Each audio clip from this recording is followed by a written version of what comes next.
Hello বন্ধুরা, আজকে আমরা বানাবো চটপটি। তার জন্য আমরা নিয়ে নিয়েছি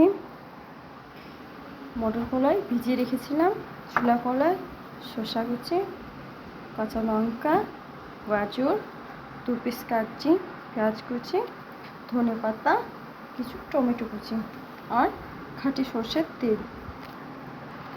দিয়ে দিচ্ছি মটর কলাই, ছোলা কলাই, শসা কুচি, টমেটো কুচি, গাজর, পেঁয়াজ কুচি, লঙ্কা কুচি, ধনে পাতা, চানাচুর।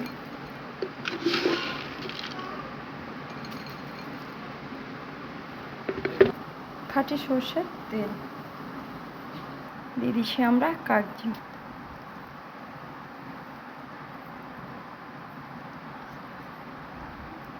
এবার আমরা ভালো করে চানাচুরটা পাইল করে নেব। এই দেখেন চটপটিটা, আমরা দেখেন চটপটিটা কি সুন্দরভাবে পাইল করে নিয়েছি। বন্ধুরা পাশে থাকবেন, ভালো লাগলে অবশ্যই কমেন্ট করবেন।